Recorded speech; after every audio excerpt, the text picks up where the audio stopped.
आज की क्लास में हम क्लास 10th के हिंदी बुक क्षितिज का चैप्टर 5 उत्साह और अट नहीं रही, जिसको सूर्यकांत त्रिपाठी निराला जी ने लिखा है, उसका प्रश्न उत्तर करेंगे। तो चलिए शुरू करते हैं।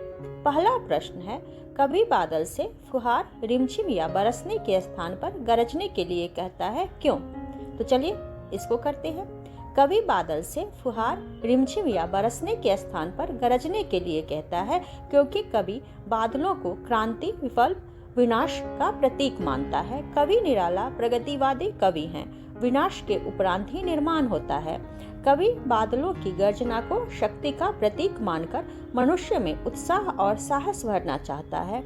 गर्जना उपरांत ही वर्षा होती है। मनुष्य में उत्साह, साहस, आत्मबल होगा तभी निर्माण संभव है। मनुष्य की कल्पनाएं ही लक्ष्य प्राप्ति का साधन बनती है। अतः बादलों का गर्जना कवि में नवीन कल्पनाओं का ही प्रतीक है। अगला प्रश्न है, कविता का शीर्षक उत्साह क्यों रखा गया है? चलिए इसको करते हैं। प्रस्तुत कविता का शीर्षक उत्साह इसलिए रखा गया है क्योंकि कवि ने बादलों की गर्जना को उत्साह का प्रतीक माना है। प्रस्तुत कविता में उच्च गुण विद्यमान है। बादलों की गर्जना नवजीवन का प्रतीक है। मनुष्य में उत्साह होना ही उसकी उन्नति का कारण है। जिसमें उत्साह है उसी में जीवन है। अगला प्रश्न है, कविता में बादल किन किन अर्थों की ओर संकेत करता है? तो चलिए इसको करते हैं। कविता में बादल शब्द इच्छा शक्ति, उत्साह, नवजीवन, नई कल्पना, विध्वंस, विनाश और क्रांति चेतना आदि अर्थों की ओर संकेत करता है। अगला प्रश्न है, शब्दों का ऐसा प्रयोग जिसमें कविता में किसी खास भाव या दृश्य में ध्वन्यात्मक प्रभाव पैदा हो, नाद सौंदर्य कहलाता है। उत्साह कविता में ऐसे कौन से शब्द हैं जिनमें नाद सौंदर्य मौजूद है? छांटकर लिखे। तो चलिए इसको करते हैं। प्रस्तुत कविता उत्साह में घेर घेर घोर, ललित ललित, विकल विकल, उन्मन थे उन्मन आदि शब्दों में नाद सौंदर्य मौजूद है। इन शब्दों से कविता में खास भाव एवं दृश्य में ध्वन्यात्मक प्रभाव उत्पन्न हुआ है। अगला प्रश्न अट नहीं रही है कविता से है। तो चलिए इसको करते हैं। छायावाद की खास विशेषता है अंतर्मन के भावों का बाहर की दुनिया में सामंजस्य बिठाना। कविता की किन पंक्तियों को पढ़कर यह धारणा पुष्ट होती है, लिखे। तो चलिए इसको करते हैं। छायावाद की एक खास विशेषता है अंतर्मन के भावों का बाहर की दुनिया से सामंजस्य बिठाना। कविता की निम्नलिखित पंक्तियों को पढ़कर यह भावना पुष्ट होती है।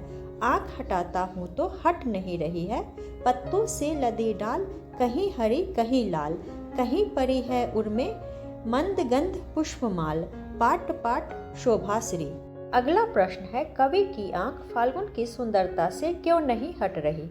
तो चलिए इसको करते हैं। कवि की आंख फाल्गुन की असीम सुंदरता को देखकर हट नहीं रही, क्योंकि फाल्गुन की सर्वव्यापकता, सौंदर्य और उल्लास उसके मन में मादकता उत्पन्न करती है। कवि का तन मन प्रसन्नचित हो उठता है। अतः चाहते हुए भी कवि की आंख फाल्गुन की सुंदरता से नहीं हटती।